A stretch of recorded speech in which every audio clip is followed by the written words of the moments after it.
There we go. Hello, everybody. I'm Ed Parcaut here with Mike Kelly, and we are Real Estate Jerky Daily.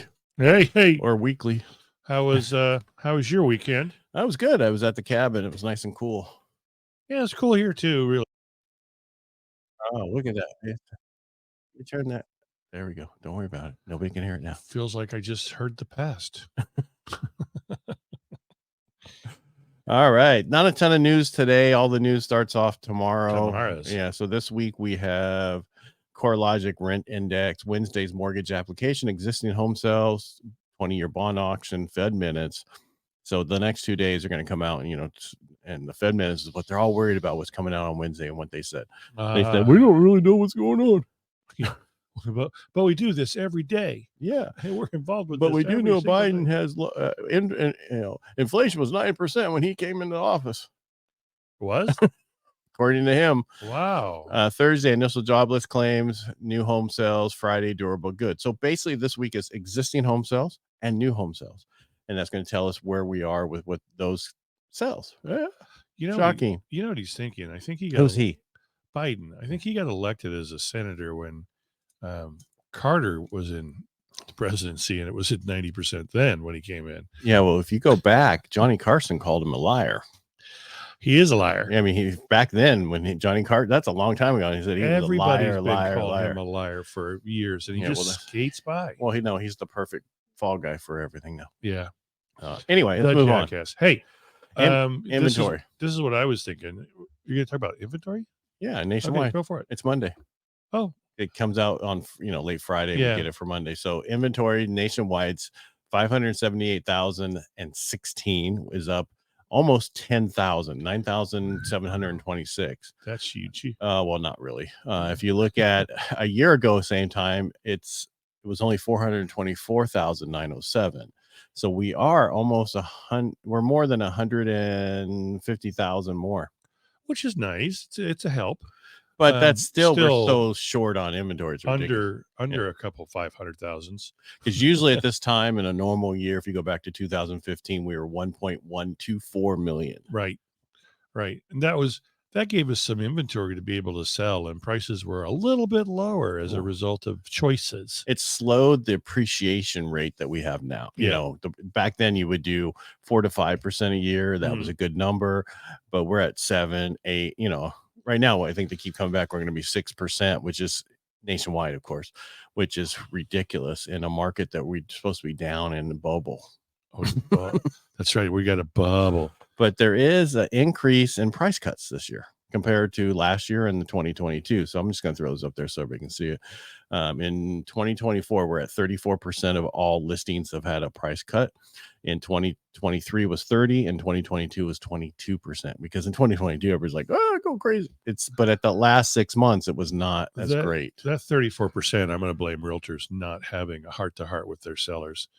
And sellers have been watching all these homes go on the market, sell in a couple of days for $10,000 to $15,000 to $20,000 above their list price, and so the seller's thinking, "Why don't I just start there?"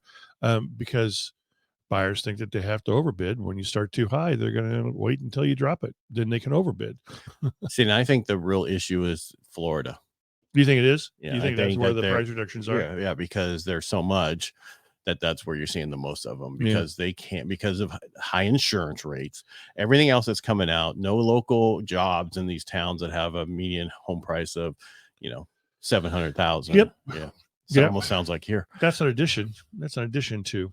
All right. I still got blames on realtors. All right, whatever. Hey. So we got Fed speeches, home sales this week, which I already talked about. And, it's going to be what these numbers come out to see where we're going to be at over the next few weeks. You were going to say something? Yeah, I listed a beautiful hillside built property in Tuolumne. I'm going to pronounce all hillsided. Well, this one's kind of like boom in the hill. You got the main level up here on ground level, and then down below you've got the basement, which is really could be a master suite in 2 bedrooms, 2 additional bedrooms, and a full bath, or it could be a so it's not finished, a living room. No, it is finished. Oh, it is finished. I would have just turned the downstairs into my whole master suite, just and maybe 2 offices if only a couple bought the property. Great property, 18475 Hershey Road in Tuolumne, asking $634. All right, now let's move on to news. Yeah, You can do that under your news. real estate section. That is news. First-time home buyers in Santa Monica. Guess what the median price for first-time home buyers in Santa Monica without looking? I'm not looking. Look at it. It's scrolling back and forth. I'm gonna think 9. 9 what? 950. 4.3 million. Oh, I was off by Just a little. Quite a few. Santa million. Monica, their median home price is 4.3 million, and they have a lot of first-time home buyers. I mean, a lot compared. Their biggest problem is like everywhere else. Nobody's moving up. Yeah. So everybody's sitting. I'm staying here. Well, I can't. Yeah. So they're buying it. Grandparents. What would up be? Well, you got to remember, that's probably not that big of a house. That's true, because it's Santa Monica. All right. If Right. you go in certain places, $1 million home is a tear down in certain places. You're paying for the actual land. right? In Southern California, you pay more for land than you do the house. That's what up here, we pay more for the house than the land. That is the truth. So that's the difference. Yep. And they're getting down payments from grandparents and parents, and that's who's helping them out to get into there.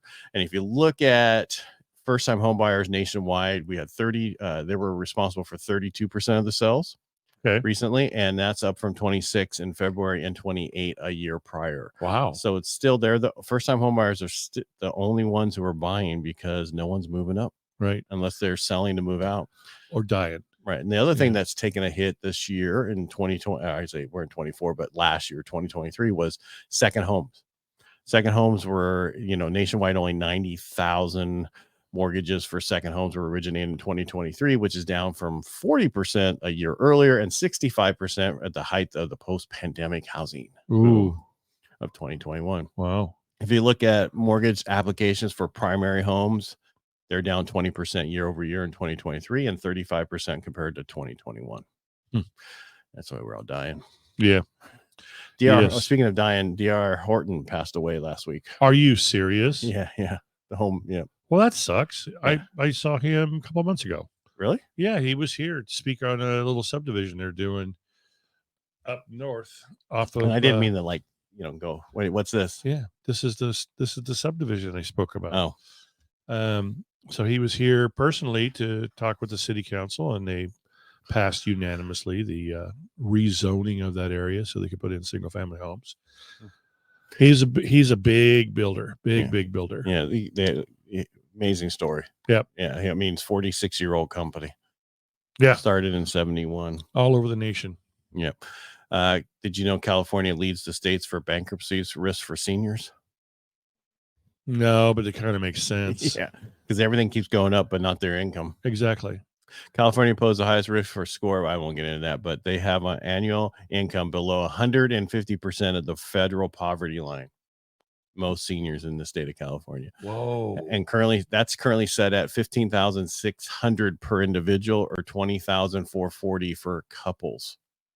Wow, and I bet they're living in a nice home that could be a reverse mortgage and they can have their dignity back. Well, we hope they are. Yeah. The problem with California versus everywhere else in the country, we have a 27% higher average utility cost, 26% higher average transportation costs, and 12% higher average grocery costs. Those taxes are doing us so well. Idiots, fools. Yeah, it's just ridiculous. And we can't even get a balanced budget in California. And they're like, and anytime anybody puts a thing which is usually only Republicans in California, hey, let's really look at these numbers and no, we don't want to do that. Yeah, they put up a fuss. Nope, we're not doing that because that would be stupid. Their additional income is coming from.